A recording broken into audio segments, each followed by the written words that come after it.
all the gear. Semi-idea. Alright, let's have a look at this fucking shoulder. Alright, so I got a little bit of like a, I don't know, like it's like a trigger point, something in the rhomboid side of the rhomboid, or it's like a third rib, bit of jiu-jitsu shit, but we'll see. So 4 fingers should be my distance from my spine. Yeah. Pretty well the same. Pretty well so the same, yeah. Okay, so let's just see. Yeah, so you go up to the middle of the scap, across, it's a little bit protracted on the left. So it's too far forward? Yep, a little bit protracted I would say. On the right too, just a tiny bit, but more on the left. How many centimeters is it, bro? Measure it. 8 centimeters, my fingers. Yep. Yeah. Just a bit over 8, and then just a bit over 8. So just slightly. Okay. Yeah. Sure. And what about up and downward rotation? Right. So we want a slight bit of upward rotation, don't we? You've got that definitely. I'd say it looks like about 10 degrees. As long as the bottom of the step's like 9 or something? Yeah. Yeah, that's 10. Roughly. 10 at the bottom? Yeah. Yep. And then 10 at the bottom of the other one? A little bit upwardly rotated more on this side. Okay, so this is a little more downwardly rotated. Yeah. So. And then what about the 60-degree angle? Yeah. From here?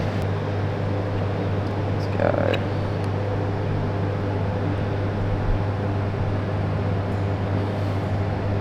Yep. This one's a bit less actually, 57. Alright. So like still good though. Okay, so yeah. The shoulder itself, the rhomboid's not too bad then, eh? So maybe it's just like an overuse thing or something. Like I'll feel the pain, I can feel it. So let's clean the rhomboid out a little bit. Does that look like, so they're like... Yeah. Is there any tipping or anything in the scap? Slightly, your body hopping slightly on the left. So this hides it really needs well. to be there? Yeah. Yeah, slightly tipped. Okay. So the upward rotation's good. Both slightly a tiny bit tipped. Yeah. And I would say maybe 1 centimeter too far forward. Yeah, so it should be 2/3 in front Yeah. of the acromion. Yeah. So not... I'm just lining it up with your ear. I would say your ear's actually in front of your shoulder. Yeah. I feel like I need some neck Which work. makes sense, eh? Because it's kind of flat through here. Like you're from jits and that, you got heaps of muscle bulk. Should we clean the rhomboid out? Yeah. Do you want it on the table over here? Yeah. Stuff, man, have to use some spit or something. So this left one.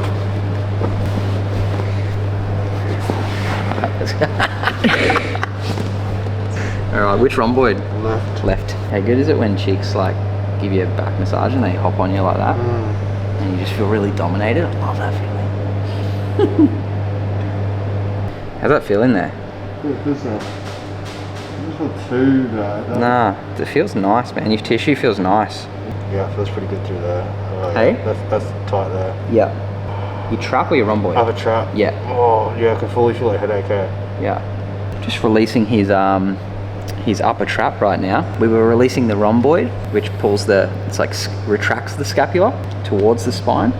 I know his shoulders weren't too bad, but I think he's got like a bit of an overuse thing going on from jiu-jitsu and stuff because he's quite active. Would you agree, sir? And right now I can feel,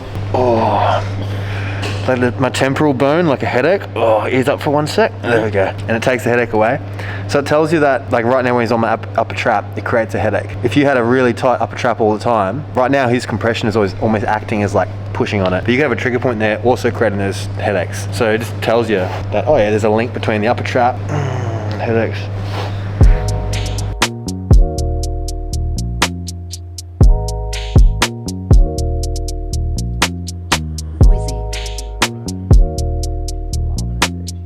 Yeah, how's the neck feel after that? A bit freer? Yeah, neck feels free as fuck. Yeah, like you probably just need some deep work. Yeah. Oh, hear that? I got Yeah. it. Smack the sec. Alright, where are you sore? Let's quickly check your internal rotation. Yeah, from the other day. Yeah.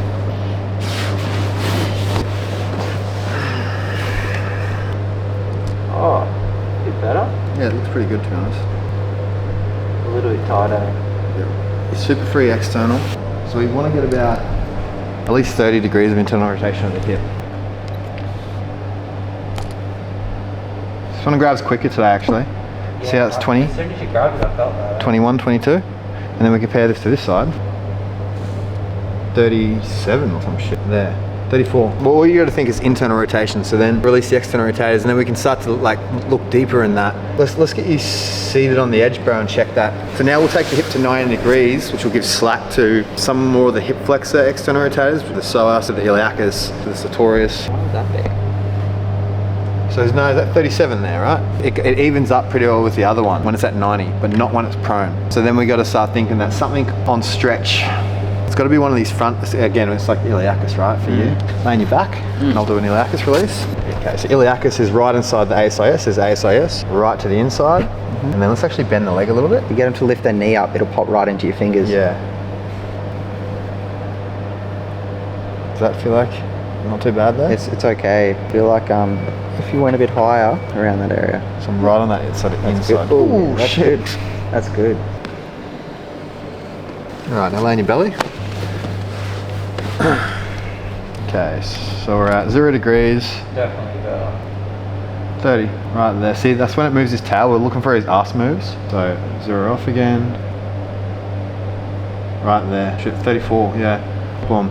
34, 36. Every time, obviously, it's giving me a little stretch. It's getting further and further. So see what I mean? Like, he was getting around with the 22-degree internal rotation of the hip. Now he's got 36. Now he can internally rotate better. He can pronate better. He can push off his leg better. He's just walking around with a balanced hip that's not pulling the femur in the wrong spot of the acetabulum, which is the hole for the hip, almost grinding on it. Like, it's almost like scrubbing the tire of a car. So these little tune-ups is what it's all about. And we have to do it because we're in the Western world and he does jiu-jitsu. There's nothing natural about pulling your knees to your chest all the time. But that's why his hip flexor is driving it, right? There's so many things that could drive that, but we found for him, it's that. And then you could even mobilize afterwards now. Take it through that range. If someone had an MCL thing, I'd probably support it sometimes here if they got something like that. And then hold, and if we want, we can do some like relaxed techniques. So you can contract for 5 seconds. 1, 2, 3, 4, 5, and exhale. 3, 4, 5. So 3 of these. So I'm giving a big stretch of his external rotators right now. 4, 5, and you always come out of it slowly, I find, otherwise it's sort of stiffen up. So now let's check after that. It's sort of like clean the hip out. Just mobilizing it. About the same, 35, 36. Cool, there's a little tune up. That's how you tune your body up for a hip and a bit of a neck. We'll do any other parts of the body you guys would want to see actually, like, or issues you would have. Like, I don't know, just because now this is sort of what we're doing. I love just playing, and this is how we sort of learn. So yeah, if you have any issues or things you want to know about, or assessments we could do. And general feedback on the blog, like if you want us to film funny shit, cool shit, we're growing this shit, we're going global. Fun.